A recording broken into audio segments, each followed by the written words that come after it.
Olá, boa tarde a todas e todos. É com enorme satisfação que apresentamos o segundo encontro do nosso projeto, agora devidamente nominado Diálogos em Sul Maior.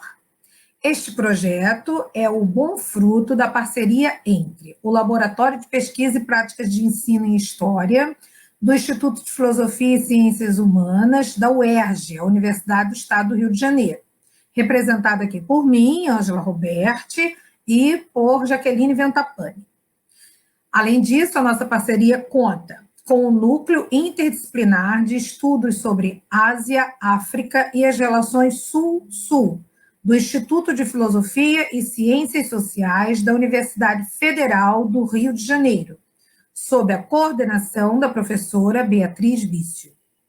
E também, ainda na nossa parceria, a revista Diálogos do Sul, um projeto de mídia alternativa como espaço de reflexão sobre o Brasil, a América Latina e as relações Sul-Sul, sob a direção do jornalista Paulo Canabrava.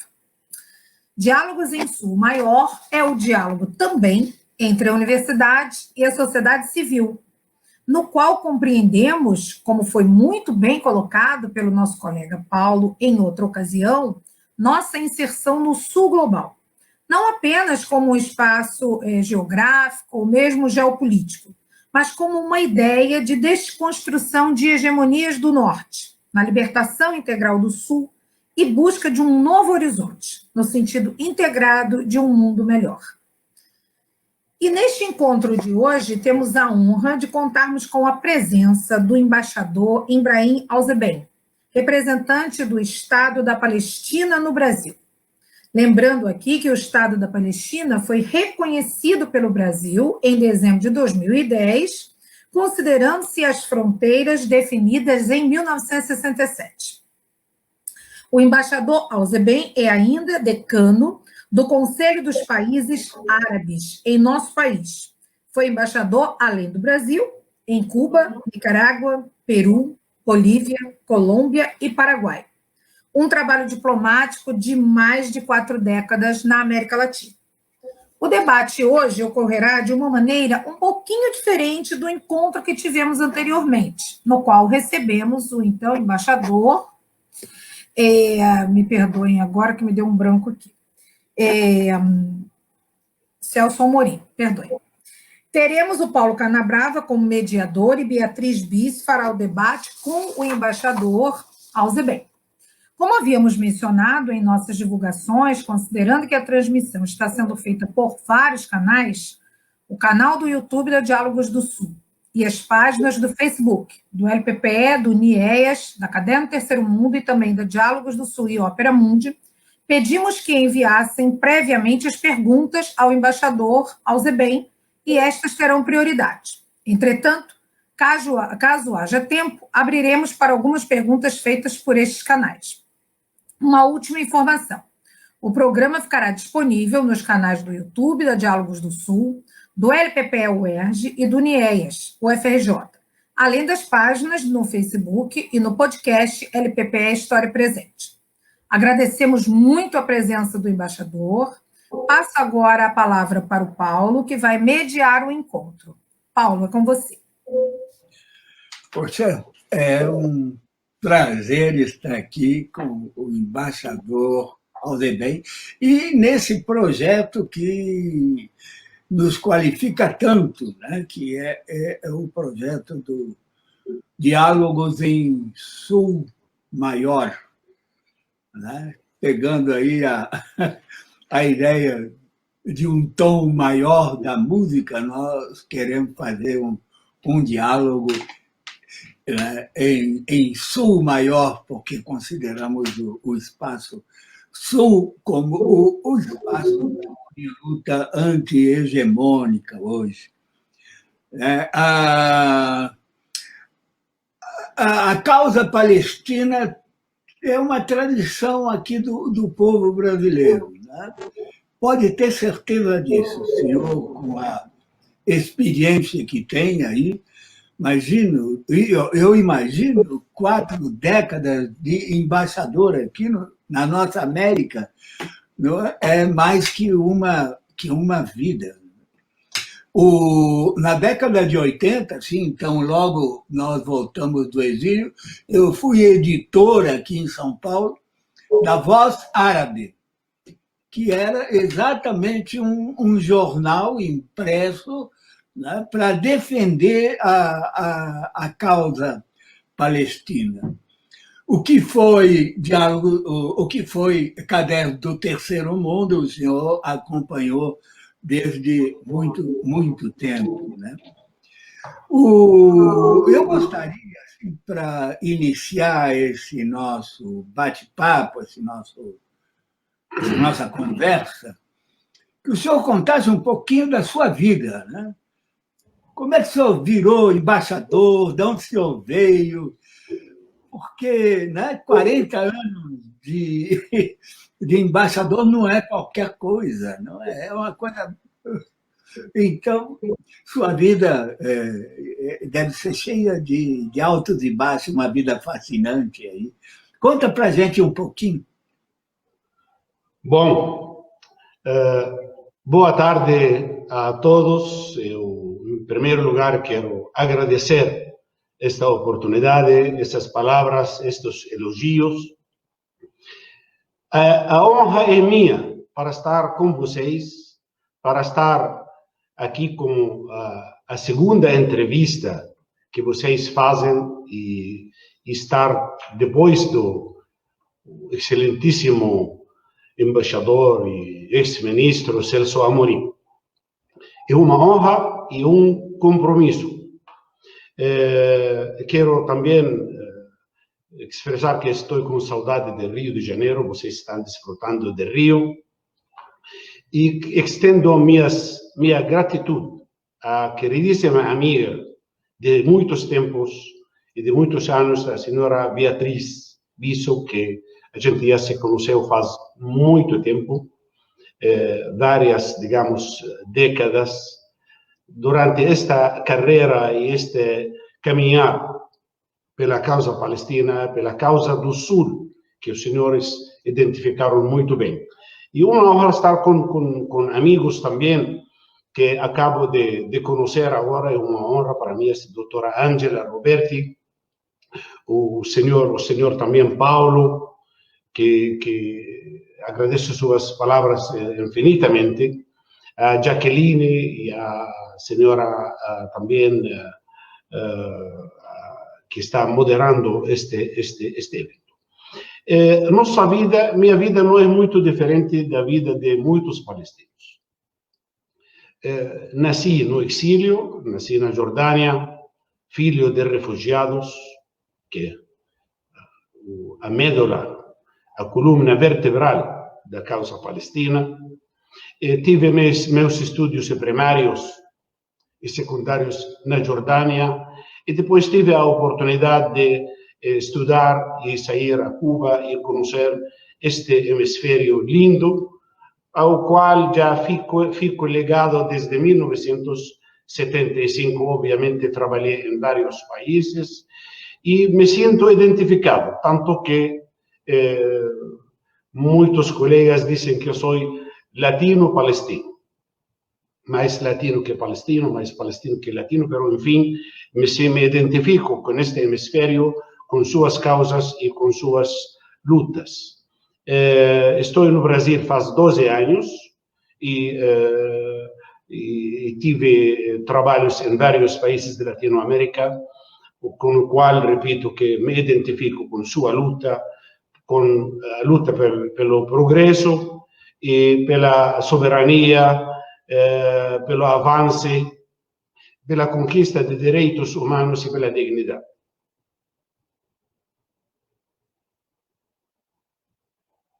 Esta é parte da minha vida. Claro que sou casado, tenho 2 filhos, homens,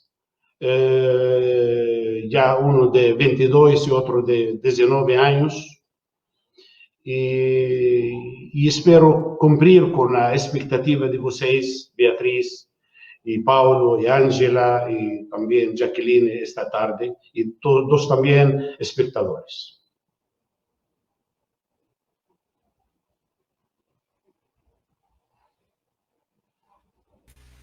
Agora sim. Com certeza, embaixador, o senhor vai preencher as expectativas, porque sabemos da sua experiência, da sua longa carreira, do seu conhecimento, seja do nosso continente, dos nossos povos, das nossas lutas, como do povo palestino e da região do Oriente Médio, com certeza.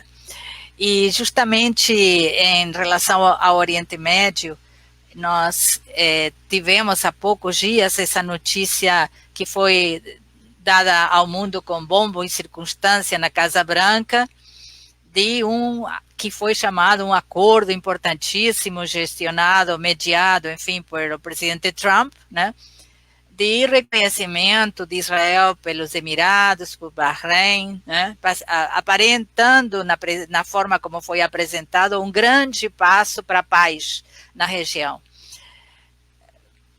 A gente que conhece as questões de outros carnavais, né, embaixador, pode desconfiar que talvez não seja assim um cenário tão alentador como foi apresentado. Eu gostaria que o senhor fizesse uma reflexão para nós, explicando como vocês, palestinos, né, as autoridades e o povo palestino recebeu essa notícia, e sei que também isso de alguma forma trouxe um movimento interessante, importante, necessário, de diálogo entre diferentes correntes palestinas, né? Eu gostaria muito que o senhor nos pusesse a par, então, desses movimentos e do que o senhor acredita que significa esse acordo, as perspectivas para a região.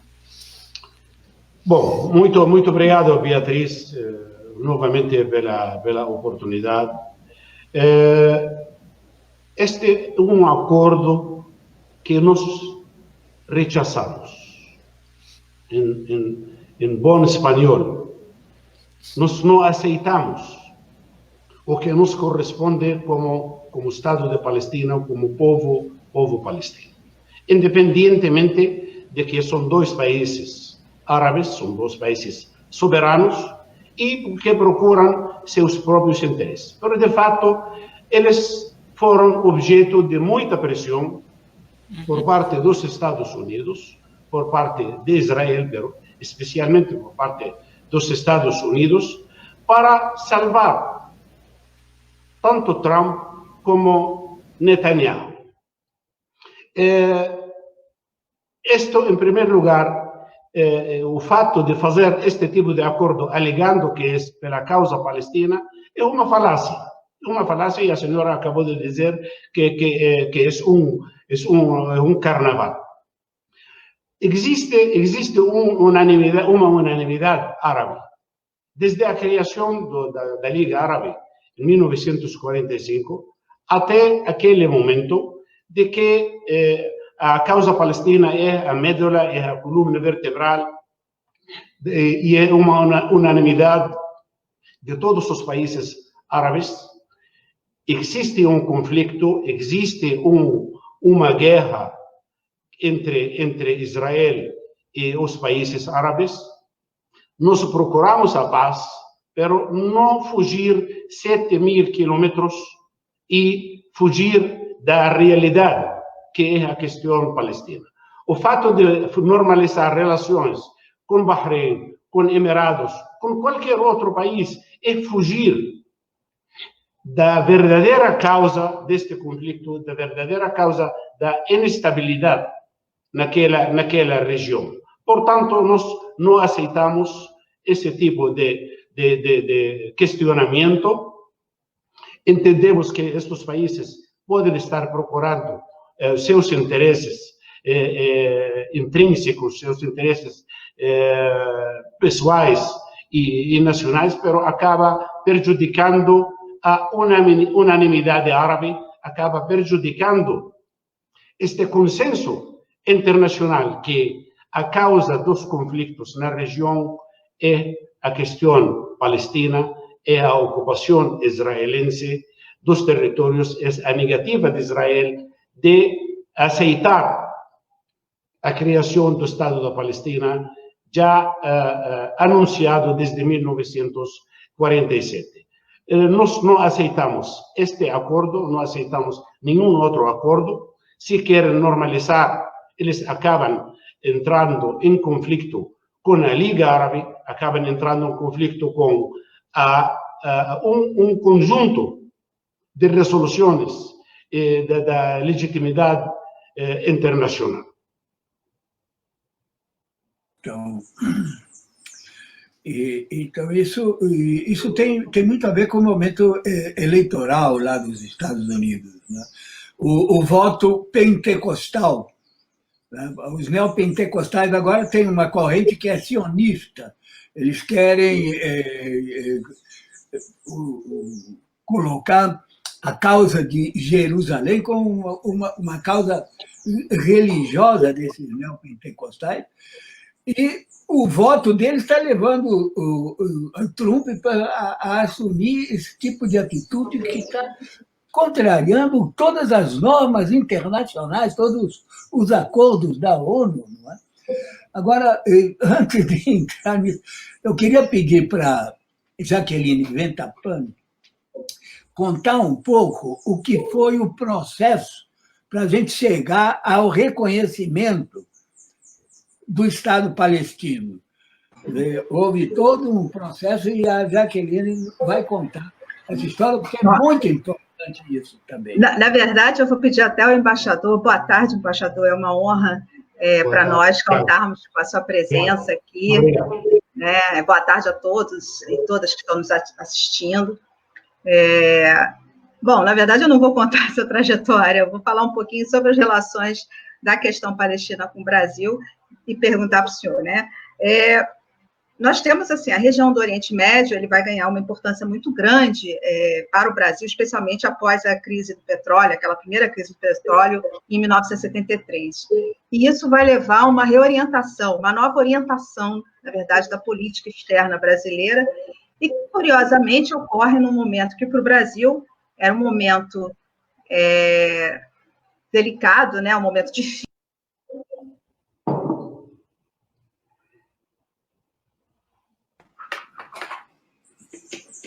Perdimos a voz. Sumiu a Jaqueline. Eu caí. Então, voltando, nós tivemos, era um momento de ditadura no país, né? E nós vivemos uma mudança nessa política externa, especialmente nós tivemos o governo Geisel. Então, em 74, o Brasil vota favoravelmente a concessão de um status de observador para a Organização para a Libertação da Palestina, a OLP. Né? Em 75, através do chanceler Azeredo da Silveira, o governo passa a defender o direito de autodeterminação do povo palestino de uma maneira mais veemente. Temos, em 77, ainda no governo Geisel, apoia a decisão da ONU, da Assembleia Geral da ONU, de criar o dia 29 de novembro como Dia Internacional de Solidariedade ao povo palestino, né? Em 79, aí já não é mais o Geisel, já é o governo Figueiredo, mas ainda numa ditadura, o Brasil, ele reconhece a OLP como legítima representante do povo palestino e, posteriormente, vai abrir um escritório. E aí, em 2010, nós temos o reconhecimento, né, do Estado palestino pelo governo brasileiro, em dezembro de 2010. Eu queria que o senhor falasse um pouquinho, já que nós temos muitos alunos nos assistindo, alunos de História, de Ciências Sociais, de Relações Internacionais, de Jornalismo e vários outros, que o senhor falasse um pouquinho dessa trajetória da relação da Palestina, né, quer dizer, não era aquela luta do Estado palestino com o Brasil, e um pouco como o senhor vê esse ponto de mudança que nós estamos tendo agora no governo atual, e que, de certa maneira, ou de muita maneira, acompanha, né, o próprio alinhamento dos Estados Unidos. Aí eu queria que o senhor falasse um pouquinho dessa trajetória para nós. Bom, muito obrigado, senhora Jaqueline, e quero, antes de responder sua colocação, sua pergunta, mencionar de que para o senhor Paulo, se eles querem converter este conflito em um conflito religioso para fugir do direito internacional. De toda maneira, eles estão fazendo todo o possível e é parte desta campanha eleitoral e é parte também não somente da campanha eleitoral, também de fugir da cadeia ou fugir das acusações que está sendo objeto tanto Trump como Netanyahu. Quanto às relações com o Brasil, eu acho que, para voltar um pouco, fazer um pouco de história, o Brasil é presente na Palestina, e a Palestina é presente desde Dom Pedro II, desde quando visita no século XIX a Terra Santa, a Palestina, e posteriormente começa a chegada de alguns palestinos a se estacionar-se no norte da Palestina, no norte do Brasil. Temos a primeira comunidade de chegar ao Brasil em Natal e em Pernambuco. Enquanto a relação já política, a participação política do Brasil foi a partir de 1947. 1947, quando já o conflito é levado às Nações Unidas, quem preside as Nações Unidas era Osvaldo Aranha, representando a Brasil, e aí recomendam a partilha de Palestina. Israel não existia naquele momento. O que existia? Palestina, que foi dividida, foi recomendada a divisão ou a partilha em 2 estados. Um foi criado, o outro ainda não está, de fato, criado no terreno, porque o território que corresponde ao Estado da Palestina está sob ocupação militar. Então, a partir de 1947, sim, o Brasil é parte deste processo, inclusive em 1956, quando a nacionalização do Canal Suez, Brasil manda tropas de paz, e inclusive tem uma parte da faixa de Gaza chamada Brasil, um acampamento de refugiados chamado Brasil. E, como acaba de mencionar a senhora Jacqueline, já a partir de 1974 começa o reconhecimento do Brasil à OLP como único e legítimo representante do povo palestino. Em 1979 temos um escritório em Brasília. Em 1993 este escritório se converte em delegação especial da Palestina, que não é embaixada e não é organismo internacional, uma modalidade criativa brasileira, delegação especial da Palestina no Brasil.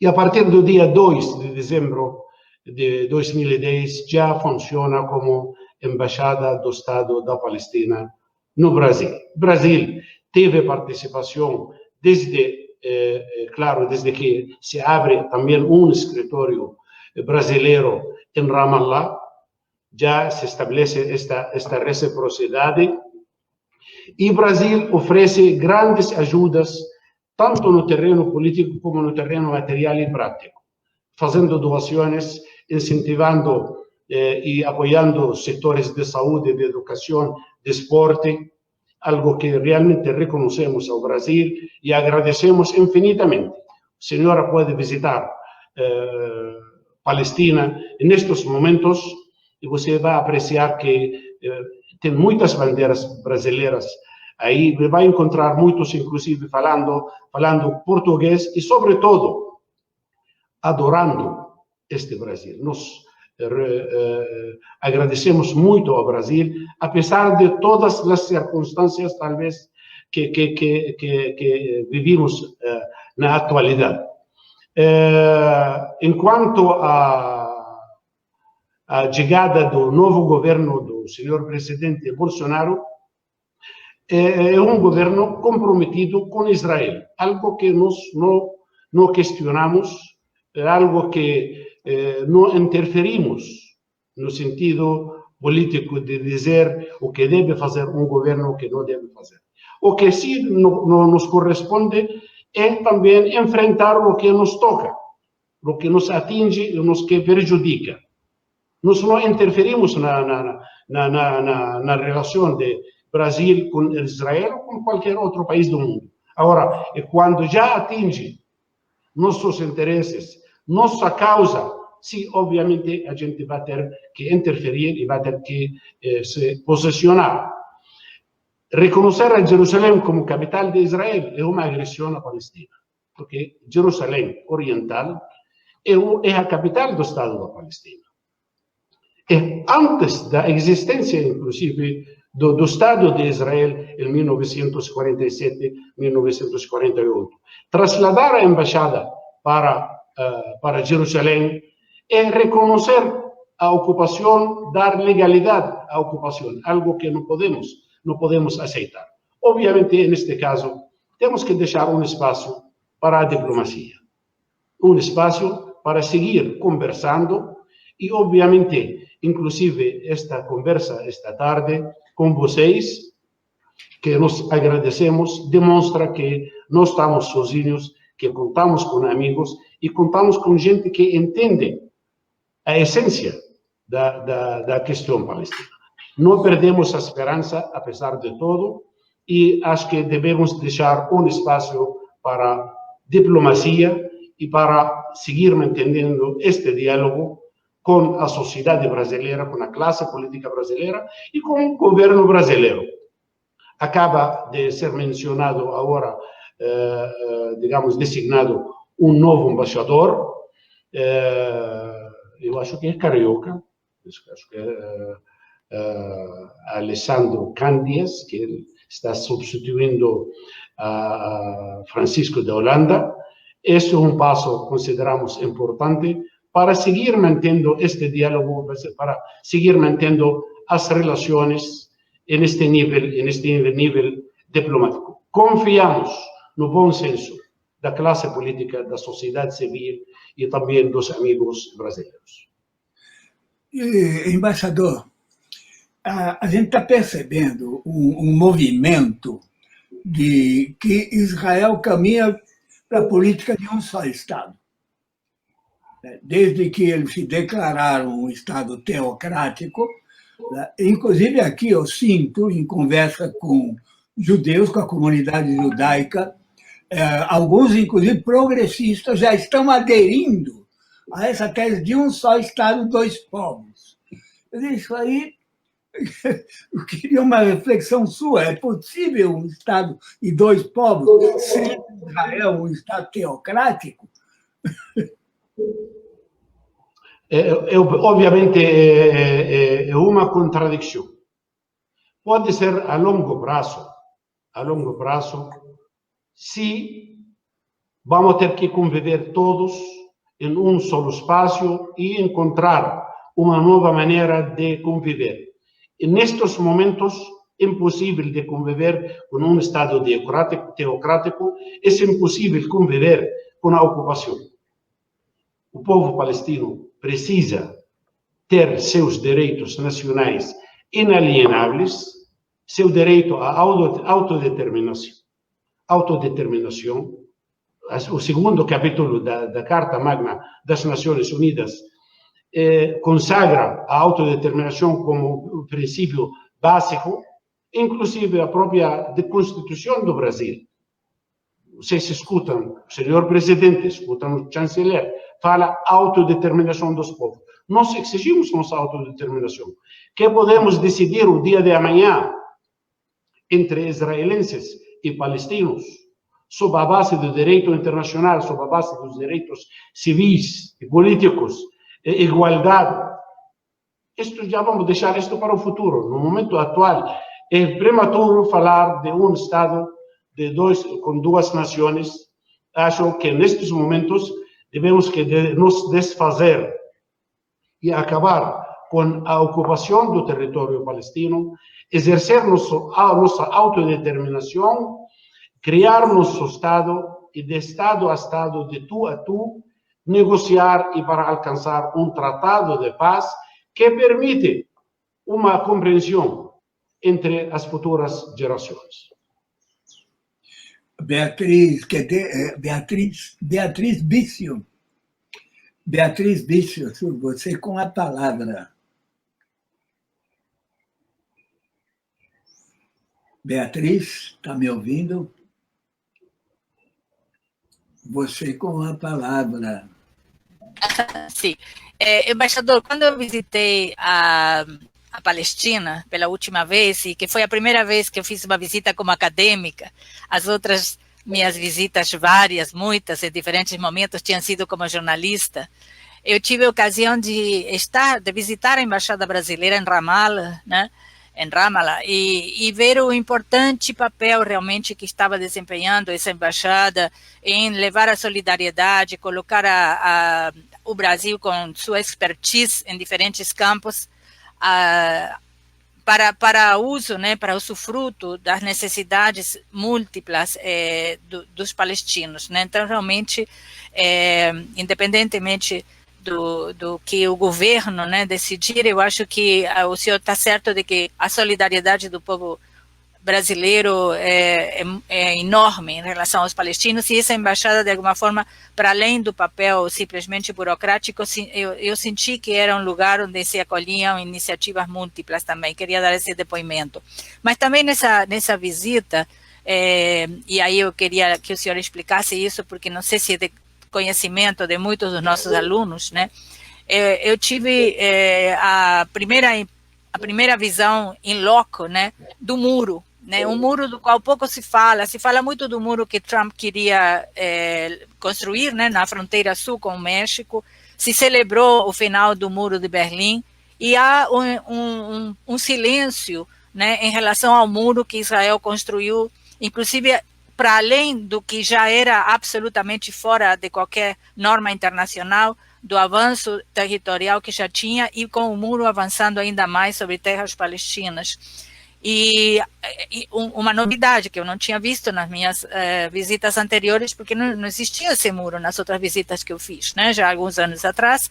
E outra questão que também cresceu e me surpreendeu na dimensão que adquiriu foram os assentamentos ilegais israelenses que cercam, né, todo o território palestino, com arame farpado e tal.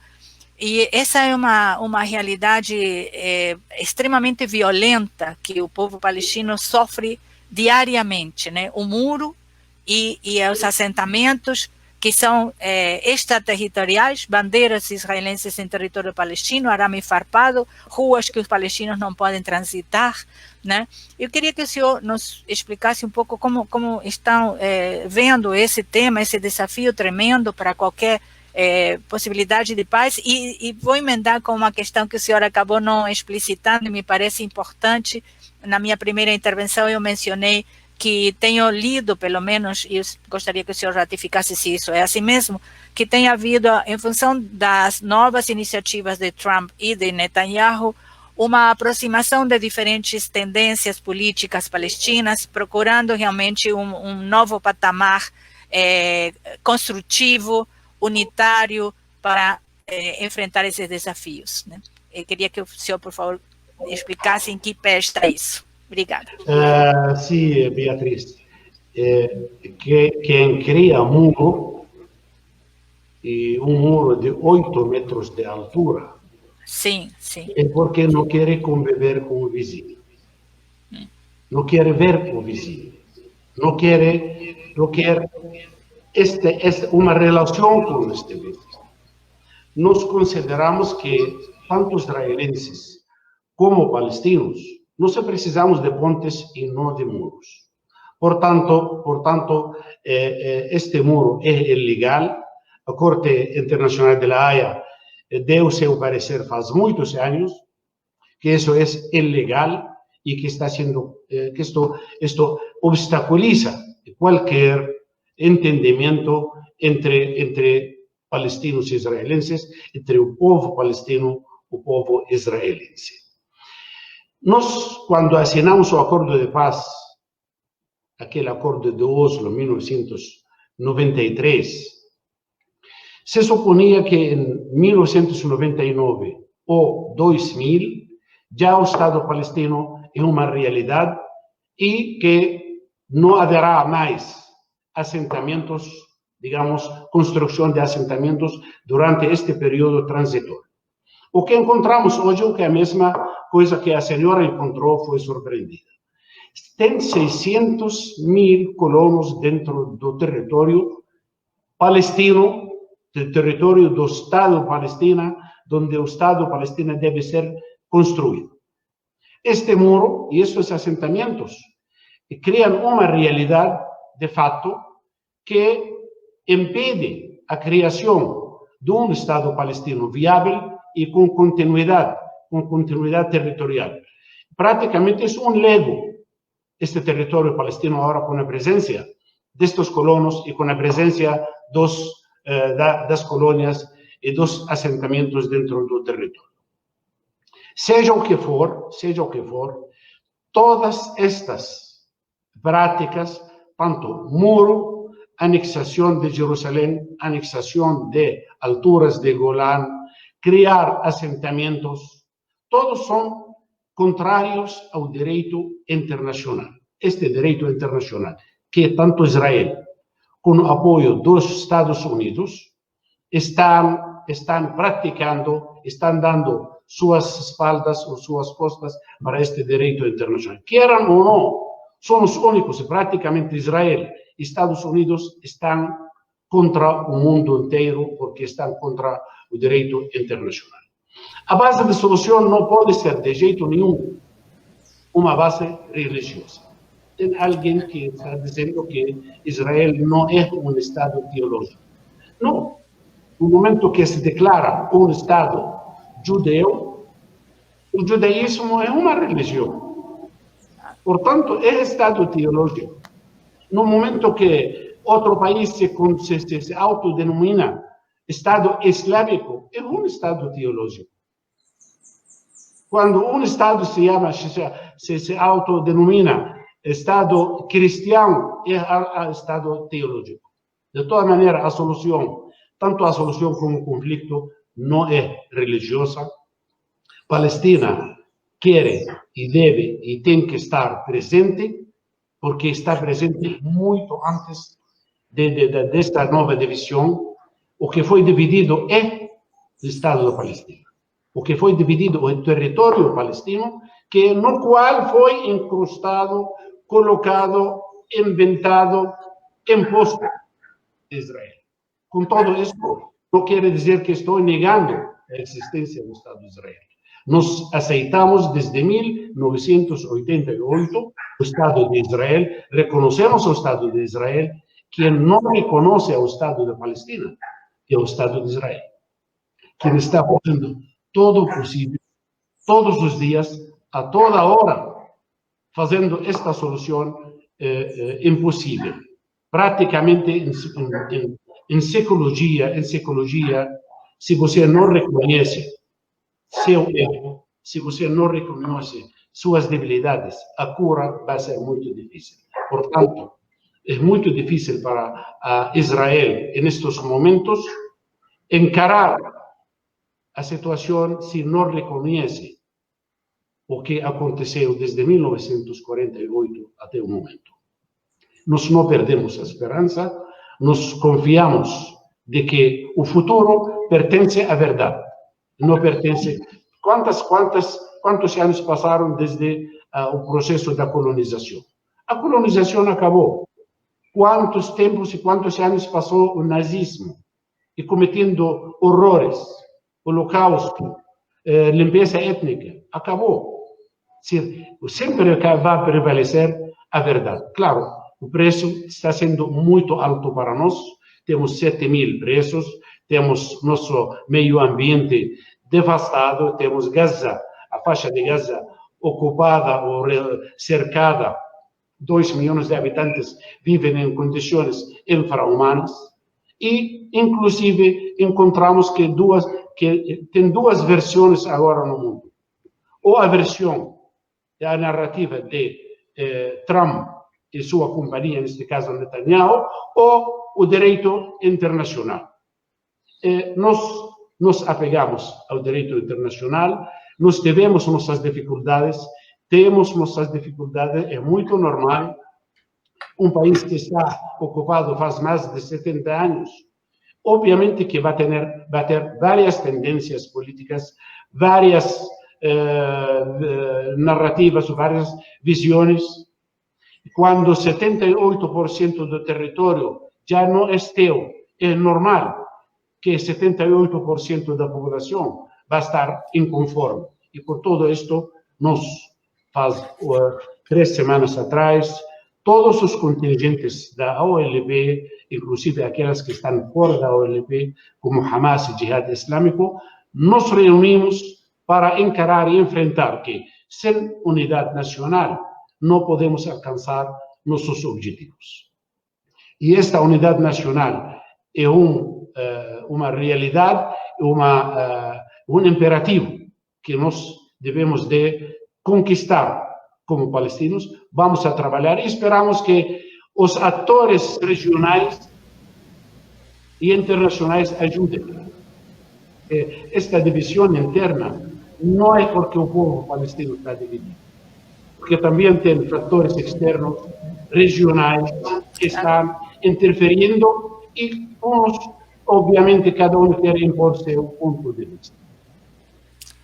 Embaixador, queria só dar um depoimento muito breve de que eu tive a honra de estar no parlamento palestino, no exílio, que foi que discutiu o reconhecimento de Israel, num debate histórico que saiu em 88. Eu fiz a cobertura desse evento, onde estava, além de Arafat, toda a grande liderança, né? Estava Eduardo Said, que era membro do parlamento, estava o casal Abu Lossos, que eu conheci nesse momento, e outros tantos, e guardo isso como um dos momentos mais impactantes da minha cobertura de jornalista.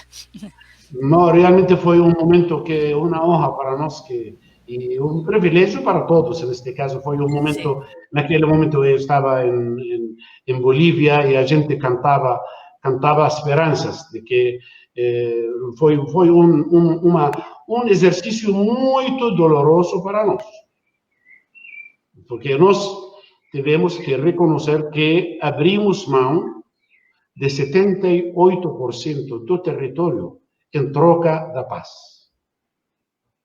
E eu acho que nisto existe uma sabedoria salomônica. E deixo isto aqui mesmo. Senhor Paulo...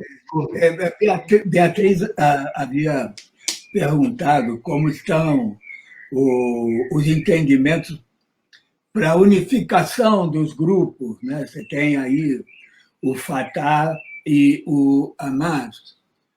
E nesse momento, a gente já tem informação de que eles estão se unindo face ao perigo eminente, né?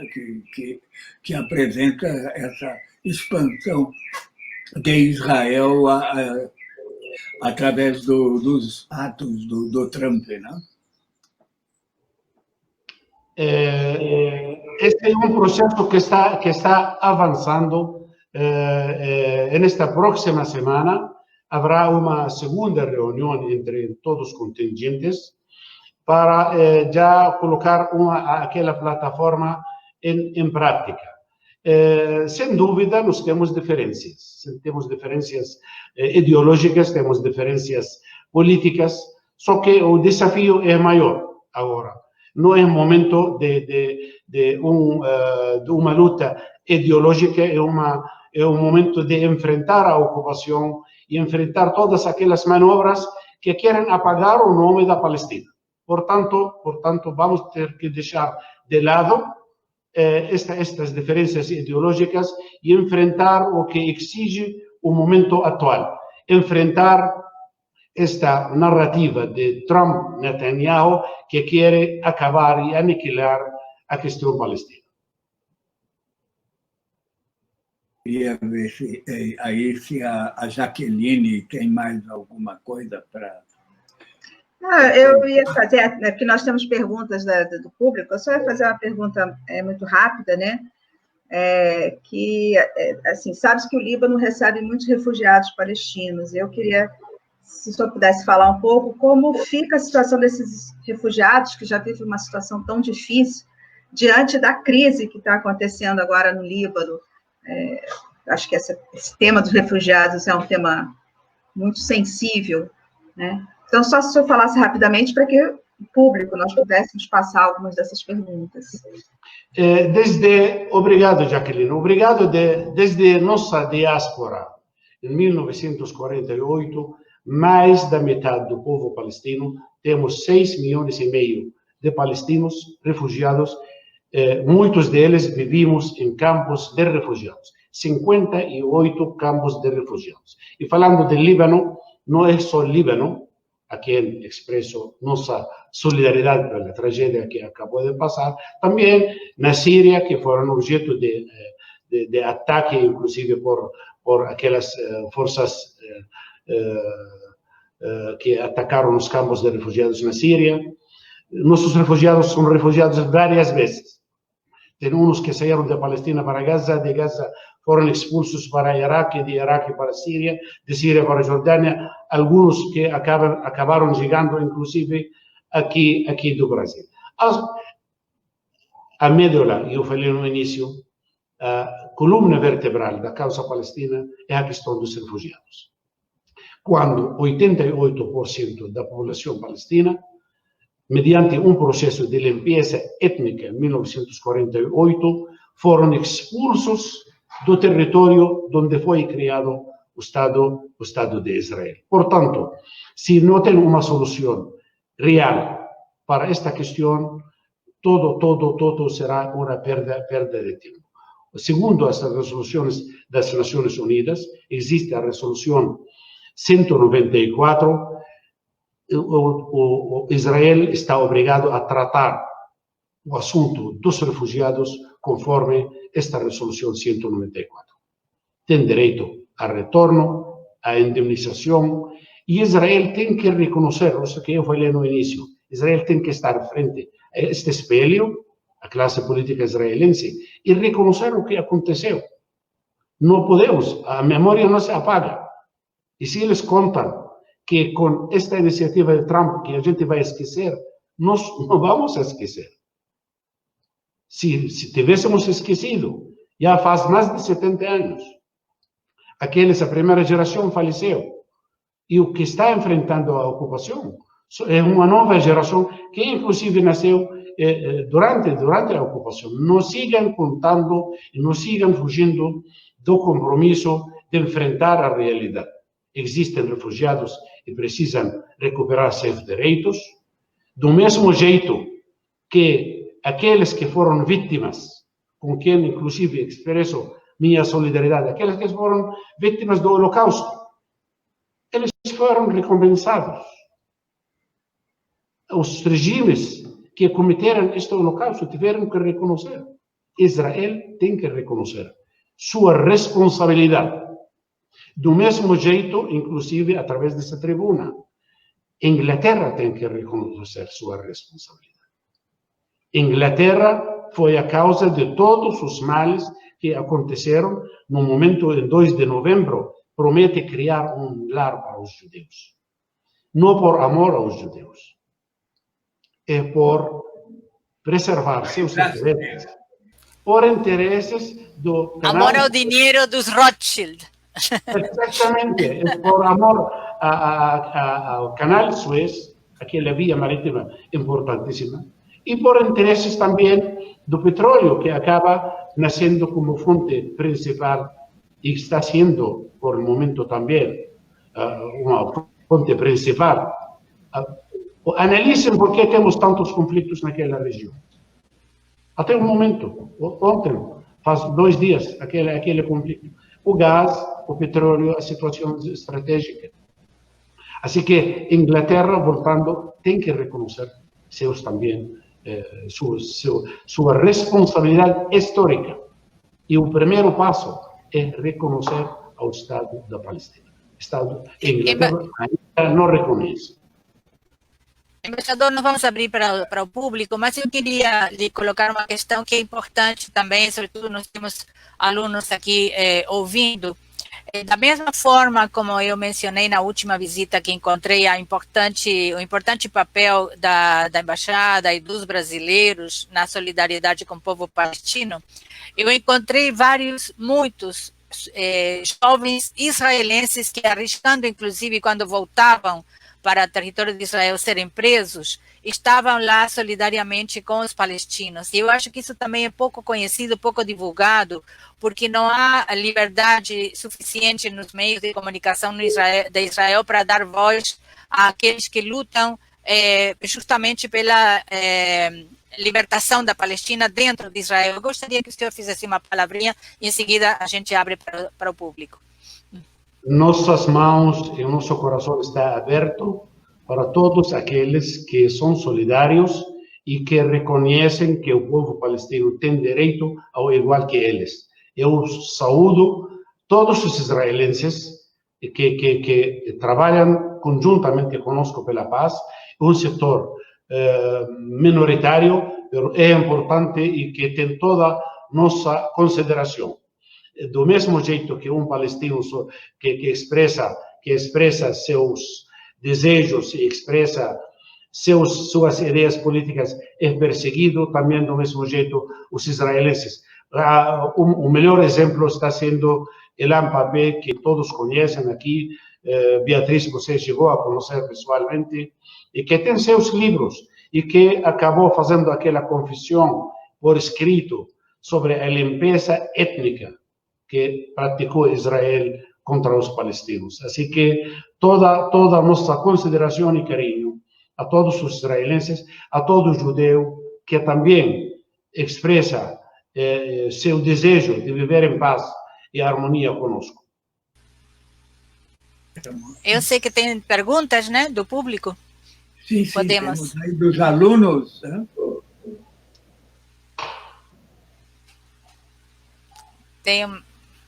Quem é que vai ler para o embaixador? Gostaria de saber sobre as relações entre o Brasil e a Palestina antes e durante a pandemia. Pergunta de um aluno, que deu o nome do aluno, do Francisco Brasil.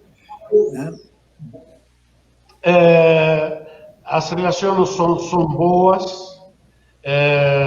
Como se sabe, existe uma embaixada palestina aqui no Brasil que cuida dos interesses e das relações entre Brasil e Palestina. E do mesmo jeito existe um escritório que não tem caráter, não tem status diplomático, porque ainda nós não somos um Estado soberano no terreno, só que funciona com um embaixador, com uma equipe diplomática muito importante que também goza de todo o nosso carinho e de toda a nossa consideração.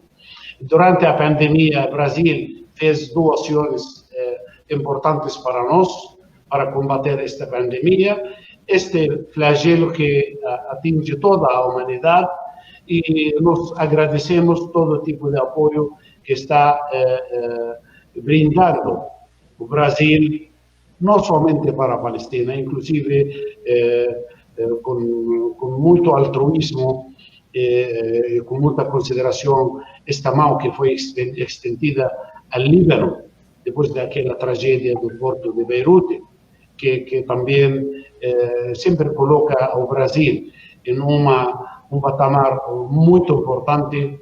O povo brasileiro é muito querido, muito amado em todo o Oriente, na Palestina, no Líbano, em todas as partes. Aí, embaixador, Duda Auerbach é um jornalista brasileiro que está vivendo em Israel já há alguns anos. Diz que no Líbano o Hezbollah é a mão armada dos palestinos e também um grupo terrorista. O que o senhor diz do papel do Hezbollah? O Hezbollah é um partido do Líbano, não é? Está no parlamento, inclusive. Eu acho que já está respondida. O senhor Duda, inclusive, fez outro comentário sobre o Estado teológico e também foi respondido.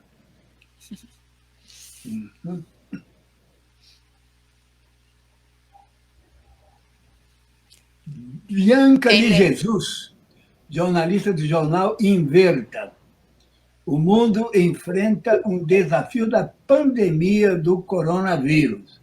Como é que está lá na Palestina a questão? Né? Eu sei que na faixa de Gaza está terrível, por causa do cerco de Israel, não está chegando nem medicamentos, não é?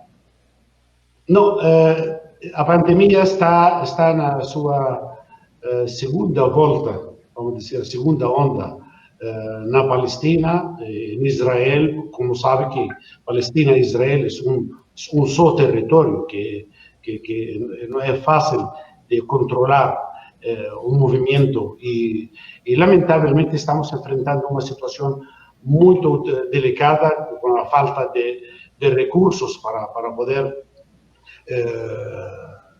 talvez a faixa de Gaza tem menos casos que a própria Jerusalém e próprio território palestino da Cisjordânia. O fato de que também em Israel eu responsabilizo, claro, é uma pandemia que é difícil dizer agora a esta altura do campeonato como foi a causa, mas eu acho que nós tomamos este assunto de maneira muito ligeira. Tem muita gente que não acredita e acabamos pagando este preço. Não somente na Palestina, não somente em Israel, em todo o mundo, inclusive aqui em Brasil. Esta pandemia é algo sério que a gente tem que enfrentar com medidas e que tem que ter consciência de que nós, cada um pessoalmente, tem que tomar estas medidas para poder alcançar um controle social e um controle nacional. Na Palestina, pagamos como 300 vítimas mortais. Em Israel tem mais de 1.300, 1.400 vítimas. Lamentável, porque nós expressamos, inclusive, solidariedade com todas essas famílias que acabam perdendo um ser querido. E também estendo nossa solidariedade com o nosso irmão, o povo brasileiro, e que é uma batalha conjunta de toda a humanidade para poder alcançar um estado saudável para todos. Como Roberto? Ângela, tem a pergunta? Sim, Quem é que está com as perguntas do público? Com as sanções e embargos, vamos ver, onde é que está aqui? A Vanessa está colocando a pergunta, a Ângela ela vai ler, porque essa é a continuação da outra pergunta. Ah, sim. Posso fazer... Desculpa. Não, Ângela, pode. A professora Ângela fazer uma pergunta aí. Posso passar? Claro.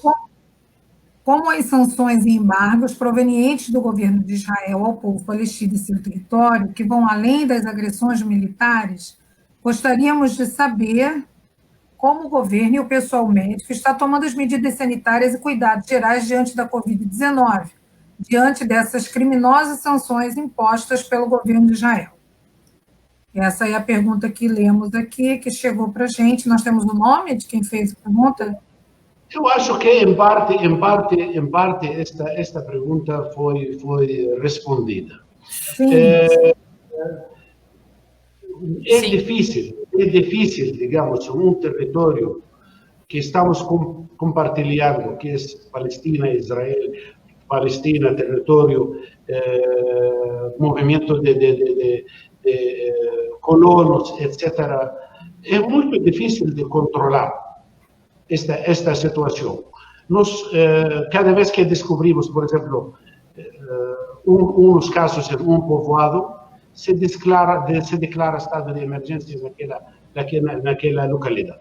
Sem dúvida, a presença da ocupação, a presença das tropas da ocupação, impede, em alguns casos, nossa movimentação entre um lugar e o outro, impede que o equipe médico chegasse a aquelas localidades. O governo palestino acabou criando comitês populares nas localidades, nas aldeias, nos povoados, nos campos de refugiados, onde o governo não consegue chegar pelas medidas israelenses. Estes comitês populares se encarregam de identificar os casos e tratar de dar com os recursos limitados que temos, dar a atenção médica. Obviamente, a causa central para poder enfrentar é a ocupação militar israelense, que impede nossa movimentação. Por exemplo, nestes momentos existe um cierre, um fechamento de todo o território por causa das feriados judaicos. E isto impede nossa movimentação de levar equipe médico, de levar material médico. Queremos agradecer, neste caso, à União Europeia, que tem fornecido para nós bastante material médico para poder controlar e para poder enfrentar esta pandemia. Acho que vocês, inclusive, através da mídia, conseguiram ver alguns casos que foram expandidos no mundo inteiro. Aquele jovem que ficou sentado na janela, esperando, olhando. É triste, mas esta situação está com todos os nossos recursos ao nosso alcance, estamos enfrentando. Se me permite o senhor Paulo, é uma lição para Israel, para entender também que a ocupação militar não resolve esta convivência entre os dois povos. Por exemplo, o vírus não respeita fronteiras, as pandemias não respeitam fronteiras, e o muro não vai trazer paz, e não vai trazer para Israel a segurança. Também não está trazendo soberania e estabilidade para a Palestina. Toda a normalização, todos os intentos dos Estados Unidos de impor sua narrativa, de impor seu projeto, não vai trazer a paz. Eu acho que é uma lição para Israel e para nós, de que nós temos que sentarmos a uma mesa de negociação sob a base do direito internacional e não direito religioso. A religião não resolve. O direito internacional é o que resolve.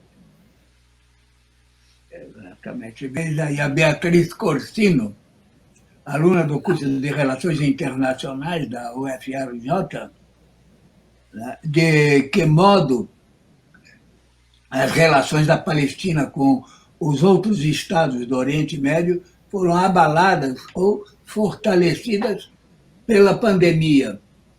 A busca de recursos para o combate ao Covid gerou mais empatia ou disputa entre os países? Eu acredito que a pergunta é um pouco, não sei, não tem a ver a pandemia com as relações políticas com os países em torno, não? Neste caso. Sim. Nós recebemos apoio de todos os países em quanto à pandemia, porque a pandemia está atingindo a todos. Dizer, recebemos da Jordânia, do Egito, enquanto já estamos falando da pandemia. Agora, a relação política é outra. A relação política já está sendo afetada pelo processo de normalização das relações entre Bahrein, Emirados e Israel. Eu acho que se pode formular a pergunta de outra maneira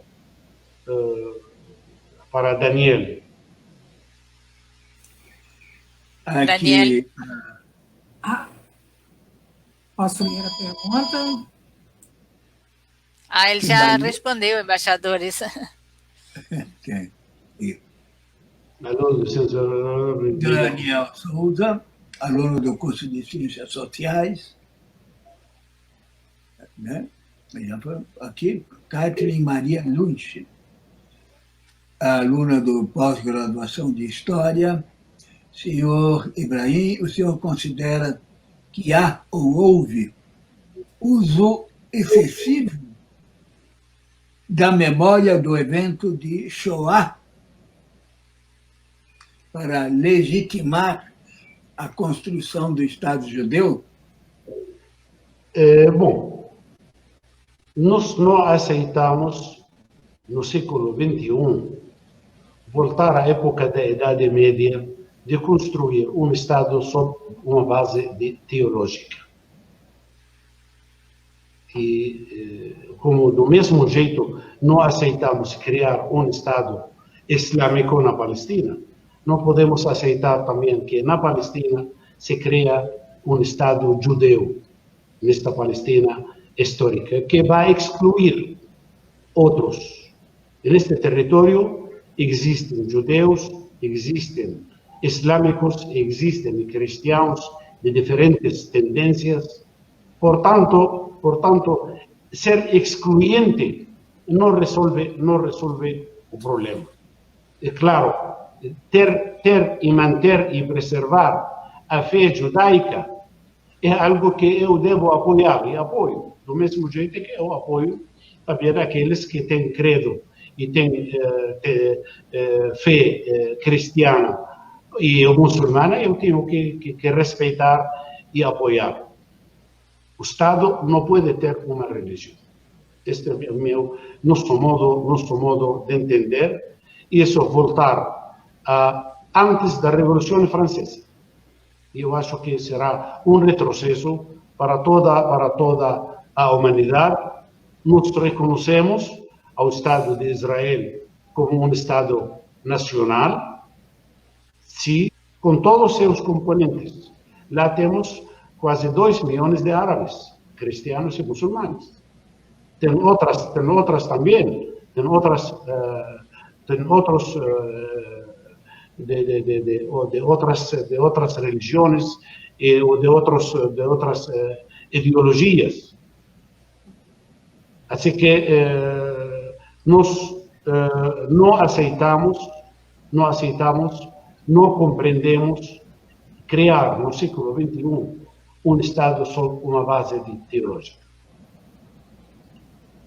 Que a relação dos palestinos com a esquerda israelense? Nós temos relações com a esquerda, com o centro, nós abrimos janelas e portas de conversação que não tocam todos. Inclusive, a hora de estabelecer a paz e a negociação, você se senta assim na mesa com os inimigos. A paz se estabelece entre inimigos. Temos excelente relação e eu acho que foi mencionado isso quando Beatriz falou das relações e a solidariedade israelenses com uma solução pacífica. Eu não diria solidariedade com o palestino ou com os palestinos.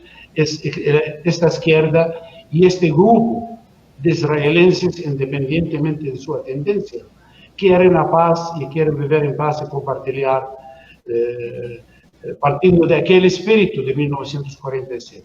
Compartilhar para poder chegar depois a um convívio mais ameno e mais saudável para ambos. Vamos ver. Posso? Ângela, por favor.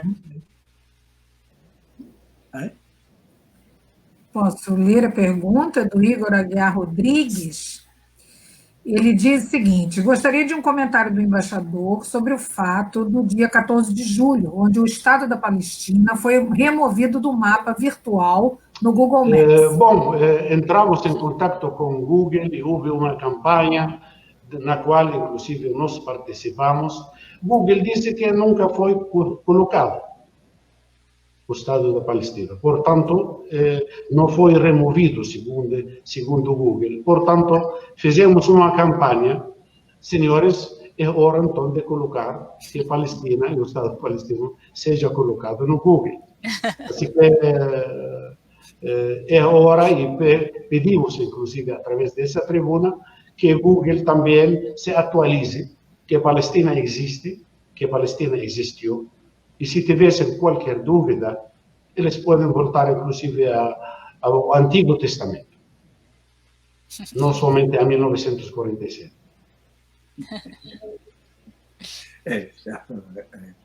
Pamela? Ângela, vai ler? Posso ler. Pamela Bugosa pergunta: queria saber do embaixador como ficou a briga com o Eduardo Bolsonaro.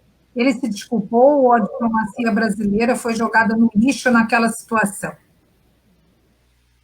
Eu acho que deveria perguntar ao senhor Eduardo, não a mim.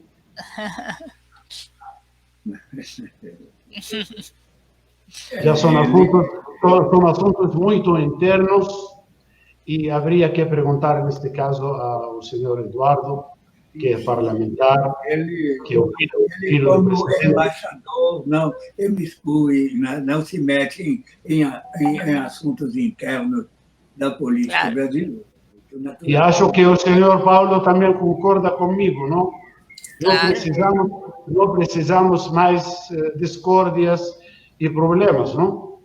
Com os problemas que a gente tem agora com Netanyahu e Trump, eu acho que é mais que suficiente. Com certeza. Ângela, aí. Diego Casagrande, ele coloca a seguinte questão: embaixador, qual é a maior dificuldade que a Palestina enfrenta hoje para botar fim a essa guerra que já matou tantas pessoas durante esses anos? O discurso do nosso presidente agora, faz uns dias, na Assembleia Geral, ficou bem clara a posição da Palestina. Estados Unidos, Trump e Netanyahu está pressionando por todos os meios para impor sua versão e sua narrativa. Nós não confiamos no Trump e menos no Netanyahu, que não reconhece aos palestinos, não reconhece ao outro e segue com a ocupação e com a colonização, inclusive com aquela intenção de anexação.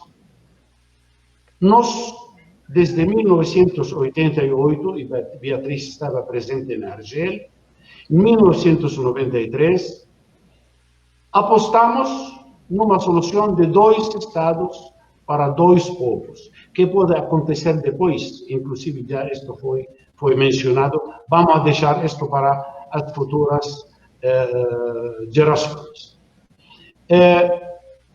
Já que não é confiável que Estados Unidos dirija um processo de paz, nós exigimos e pedimos ao secretário-geral que, a partir de janeiro, chamar para uma conferência internacional com capacidade de decidir, com capacidade de impor, não somente em Israel, inclusive impor nos palestinos uma solução, e a solução de 2 estados.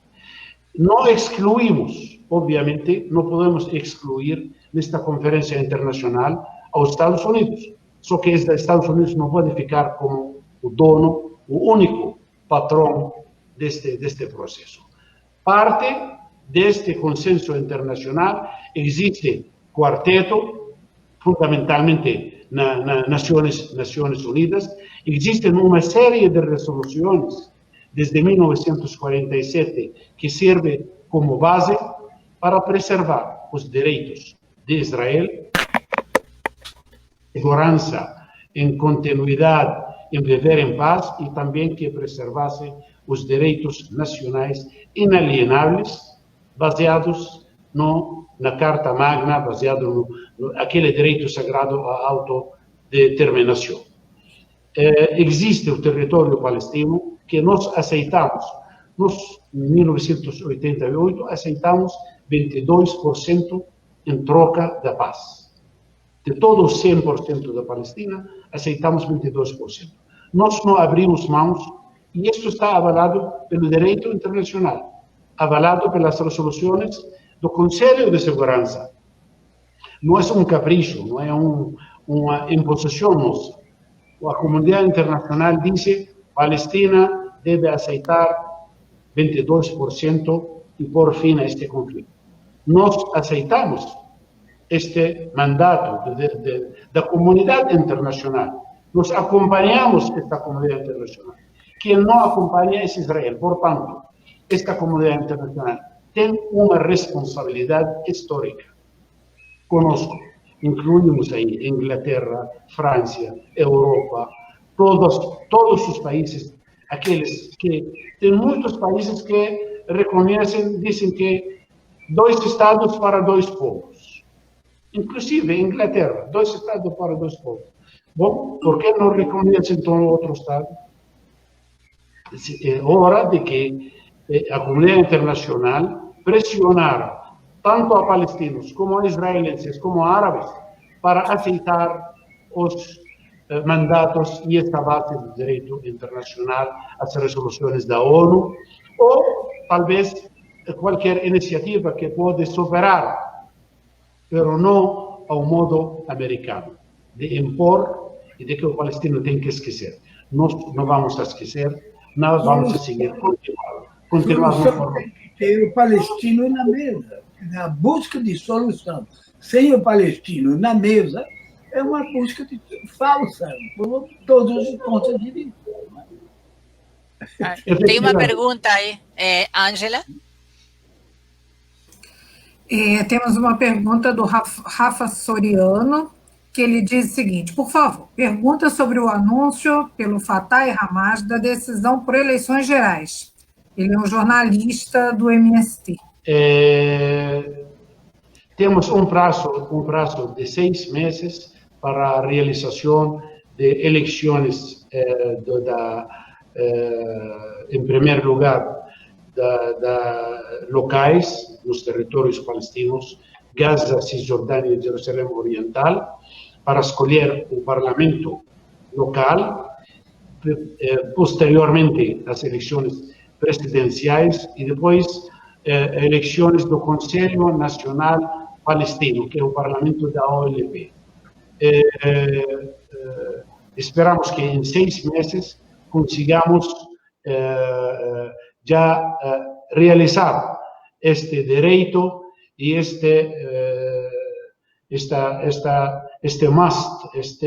esta obrigação nossa de realizar as eleições locais, presidenciais e a nível inclusive da OLP, do Conselho Nacional Palestino.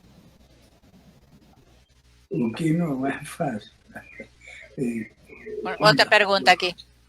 Da Lúcia Mari Ramos, ela diz o seguinte: embaixador, o que você acha da cobertura da mídia mundial sobre o que acontece na Palestina? Deficiente e alinhada, lamentavelmente, a versão israelense e a versão americana. Graças a Deus que contamos com espaços como este que acabam de oferecer para nós, para poder expressar nosso ponto de vista a esta imprensa internacional, lamentavelmente é alinhada à versão e à narrativa israelense. Assim, é também toda a imprensa aqui nacional, não é? No Brasil não tem nenhum jornal, nenhuma televisão defendendo o povo palestino. Todo mundo alinhado, não é? Com a causa do senhor Trump. A isenção alinhada, né? É assim que se chama. É um jornalismo isento, mas alinhado. É uma novidade das últimas décadas. Tem mais uma pergunta. A Renata é uma querida orientanda minha. Posso ler, já que é da Renata, eu vou ler. Como o embaixador avalia a criação da organização, da Agência da ONU de Assistência aos Refugiados da Palestina? Uma tentativa de atenção especializada ou um distanciamento do direito internacional para os refugiados? Não, a ONU foi criada a partir de 1948, quando a diáspora palestina brinda apoio logístico a todos os refugiados, especialmente no Líbano, Síria, nos 58 campos de refugiados. Nós avaliamos a ajuda como algo positivo enquanto existe esta questão dos refugiados. Nós esperamos que esta questão dos refugiados seja resolvida o antes possível, para também, já neste caso, desfazer esta agência que foi criada para um fim específico. O papel da UNRWA é um papel fundamental, inclusive um dos castigos que Trump fez contra a UNRWA é recortar aquele subsídio obrigatório que eles davam a esta agência internacional. Estados Unidos fez muitos castigos contra nós, além de reconhecer a Jerusalém como capital, apoiar a anexação, trasladar a embaixada, cortar a ajuda, fechar a representação diplomática, lançar este acordo do século, pressionar outros para normalizar relações com Israel. Também cortou aquele subsídio a uma agência tão importante que é um alívio para os refugiados palestinos.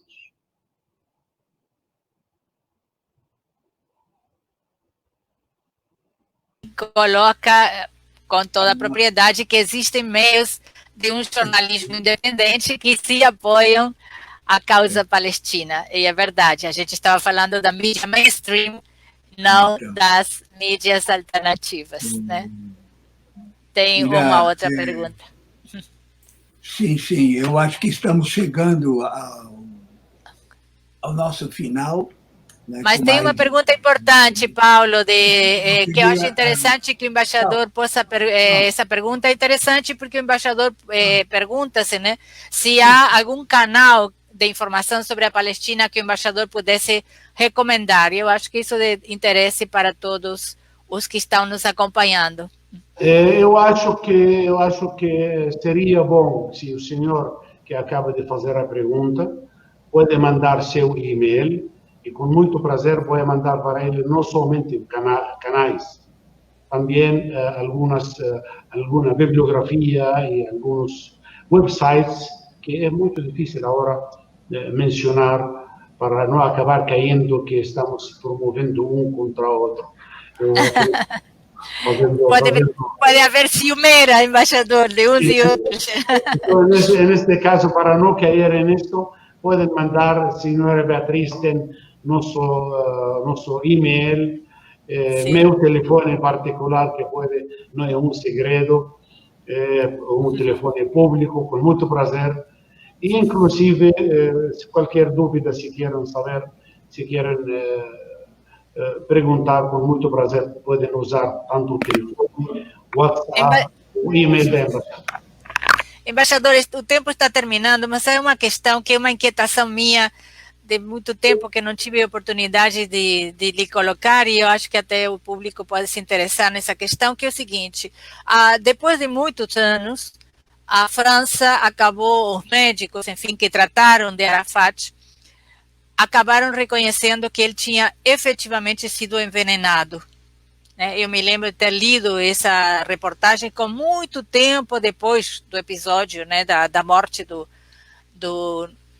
querido, né, uma pessoa, um estadista, né, que eu tive o privilégio de entrevistar e que foi tão importante na luta do povo palestino. Embaixador, o que eu queria lhe perguntar é se a Palestina, as autoridades, a partir desse reconhecimento, tomaram alguma iniciativa. As circunstâncias atuais não permitiram prosseguir com esta investigação. Nós não temos dúvida de que ele foi envenenado, do mesmo jeito que foram eliminados vários líderes, tanto palestinos como árabes, que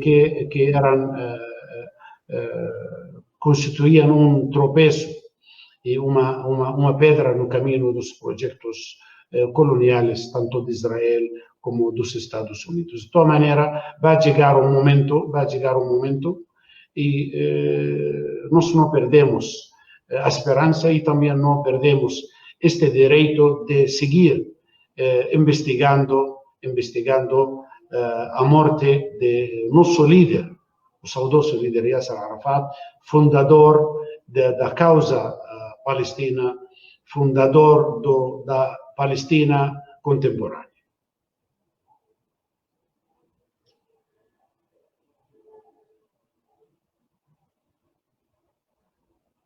Alô? Olá.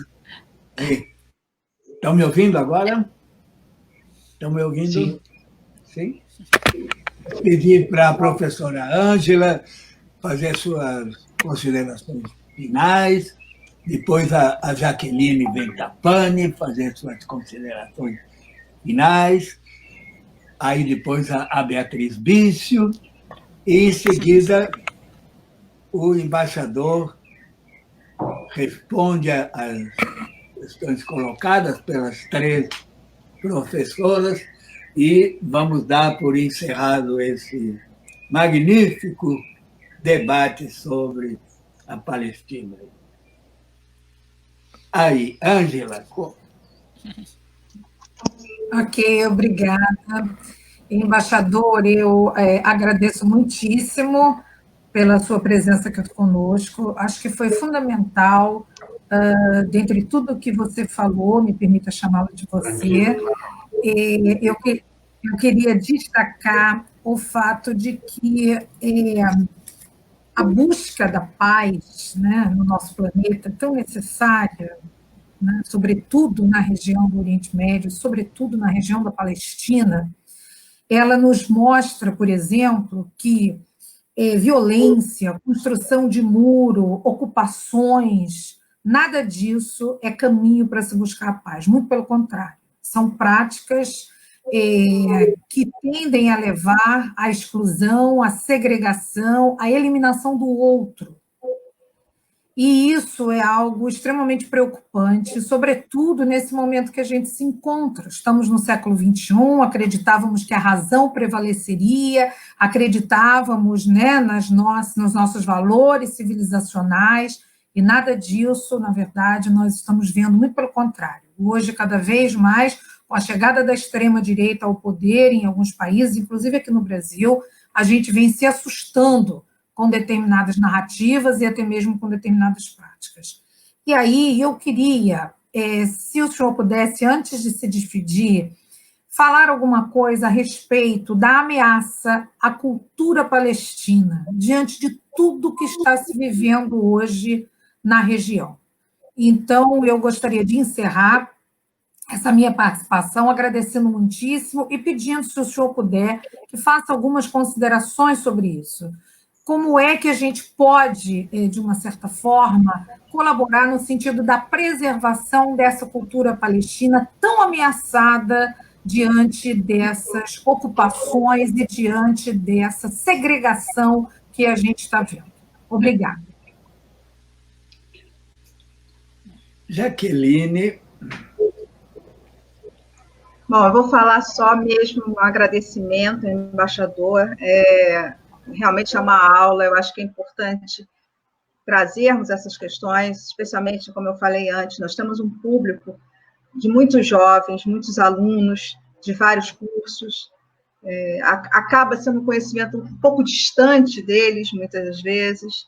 Não temos, como foi muito bem dito, né, uma mídia que nos tragam essas informações. Então, assim, eu queria agradecer muito, são pensamentos diversos aqui, nós tentamos atender aos muitos que fazem perguntas, mas imagina, transmitirmos isso por vários lugares diferentes, né? Tem toda uma logística.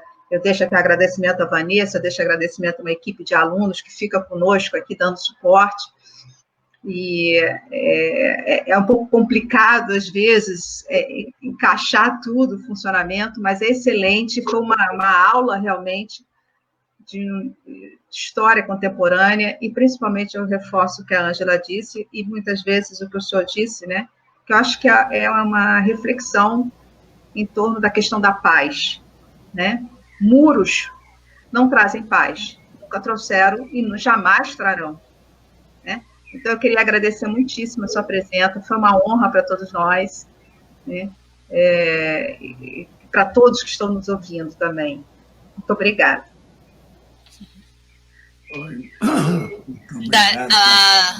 Da minha parte, eu digo, eu sou suspeita porque eu conheço o embaixador e me considero uma amiga do embaixador há muito, muito tempo. Admiro enormemente o trabalho que ele desempenha, com o rigor profissional, mas ao mesmo tempo com um tato pessoal, que permite que ele tenha, como nos mostrou aqui, um diálogo com segmentos muito diversos da sociedade, né, sempre de uma forma muito construtiva.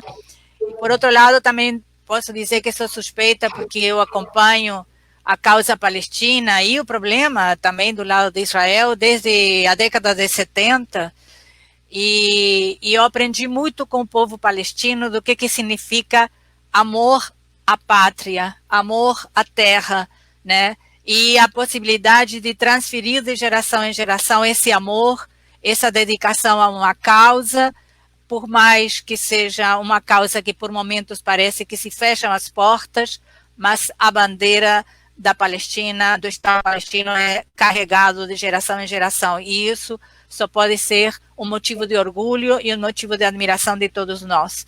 Nesse sentido, mais uma vez, embaixador, muitíssimo obrigada. Essa parceria nossa da Universidade do Estado do Rio de Janeiro, da Universidade Federal do Rio de Janeiro e da sociedade civil através da Diálogos do Sul, se sente honrada, nós sentimos felizes de que nossos alunos possam ter tido essa oportunidade de ouvir do senhor, da ouvir de você, questões que não são frequentes de se discutirem, né, como já vimos, e isso me resta agradecer essa oportunidade e dizer também que as portas desse espaço ficarão abertas para novos encontros, porque, sem dúvida, com toda essa perspectiva que o senhor traçou do que vai acontecer nos próximos 6 meses, teremos o maior interesse de convidá-lo novamente para ver os desdobramentos desse processo. Então, da minha parte, muitíssimo obrigada. Bom. E o Paulo... Acho que o Paulo e aí o seu embaixador fecha. Isso. Olha, nós tivemos um público bastante participativo, inclusive aí gente lá de Israel acompanhando aqui a Diálogos do Sul, não é? E perguntas bastante pertinentes.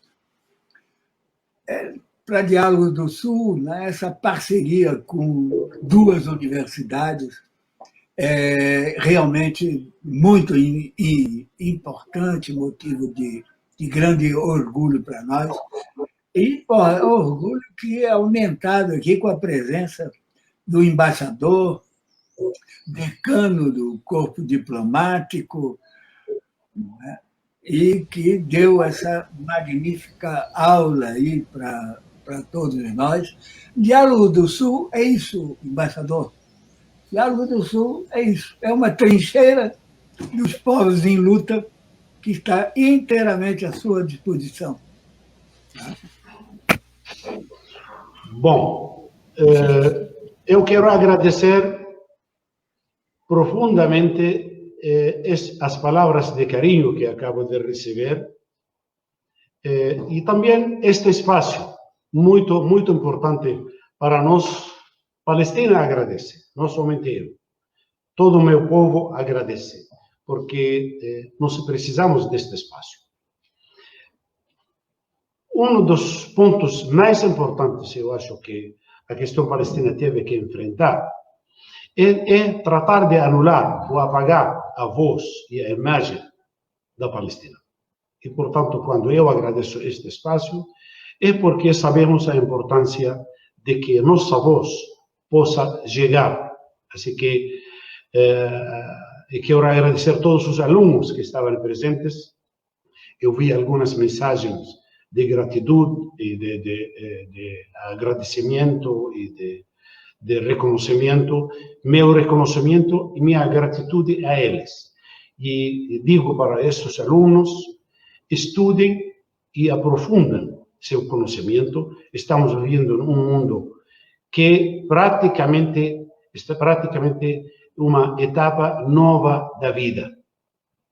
E esta nova etapa da vida, onde a tecnologia quer se impor acima dos direitos humanos e do conhecimento. Assim que não deixem que esta nova etapa da vida anule seu conhecimento e anule seu modo de pensar. Claro que somos do Sul com muito orgulho, nos identificamos, somos do Sul e queremos e trabalhamos, e como humanidade inteira temos que trabalhar para esta união entre Norte e Sul, e de que Norte não voltasse aquelas épocas onde prevalecia a discriminação e prevalecia colonialismo e todo o que trouxe aquele Norte de coisas ruins. Queremos as coisas boas do Norte para que tenhamos uma integração entre Norte e Sul e superar. É um momento muito realmente delicado. Pela tecnologia querem roubar a economia. Talvez o momento não é de um enfrentamento militar. Esperamos que não. Mas sim, existe uma luta muito forte atualmente e que se manifesta de diferentes maneiras. E essa é a minha mensagem para a juventude que está escutando, que não deixem que a tecnologia e esta correria anulasse seus pensamentos. Eu agradeço a Beatriz suas palavras de aliento. Sinceras. Para mim é uma grande honra de estar agora e sempre com vocês, não somente como diplomata, também como colega de vocês, que eu sou jornalista, a Jaqueline e a Paulo, e vou deixar a Ângela para o final, para responder sua pergunta sobre a questão da cultura. Me sinto muito honrado de conhecer hoje mais 3 ou 4, também a Vanessa, que esteve no início, depois sumiu. Eu acabo de conseguir, de conquistar, se Deus quiser, uns 4 amigas e amigos novos. Para mim, pessoalmente, e para a causa palestina, que é motivo de muita honra. A cultura palestina está em boas mãos. Somos um povo sem ânimo de grandeza ou de autossuficiência. No momento que nós aceitamos 22%, eu mencionei que essa era a questão salomônica, a sabedoria salomônica. Porque eu considero que esta cultura é minha. A cultura palestina está nos campos de refugiados, a cultura palestina está na diáspora, a cultura palestina está na América Latina. O palestino leva a sua palestinidade onde quiser que vai. E eu acho que isto é a garantia de que a cultura palestina está em boas mãos. O fato de que nós estamos no terreno, na Palestina, essa é a primeira garantia. Vou levar como exemplo, e não é para assustar os amigos israelenses que me estão escutando nestes momentos. 120.000 palestinos ficaram depois da criação do Estado de Israel dentro da Palestina, dentro de Israel, digamos. Estes 120.000 agora são quase 2 milhões. Uma força, inclusive, importante dentro da vida, inclusive, política. Isso quer dizer que os palestinos estão conservando sua história, estão conservando sua cultura.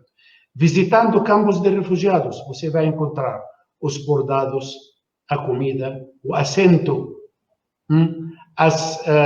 o vocabulário heredado de geração em geração. Outro exemplo dentro de Gaza e de Cisjordânia. E quem está enfrentando a ocupação israelense? São os jovens. Estes jovens que não abandonaram, heredaram das outras gerações de pai, mãe e avô esta cultura e estão preservando. Inclusive, estão criando, são muito criativos em modernizar esta cultura, modernizando a vestimenta, modernizando a gastronomia, modernizando as novas expressões culturais. Não quero me estender mais, a cultura palestina está em boas mãos e, obviamente, vamos a seguir trabalhando. Existe, além do Ministério da Cultura, existe a sociedade civil, várias instituições que estão cuidando, porque sabemos que um país desculturizado é fácil de dominar. E não vamos deixar que nos dominem, todo o contrário, queremos esta interação entre as culturas, para depois, nós sabemos quando, criar uma cultura multifacética humana. Não perdemos a esperança, isso vamos deixar já para outras gerações. Muito obrigado pelo espaço, pela solidariedade, pelo carinho. Palestina está em boas mãos, tendo amigos. Um abraço, embaixador, um grande abraço. Muito obrigado. Um abraço. Vamos aqui chamar a Vanessa para fazer aí a vinheta de encerramento. Um beijo aí. Obrigado.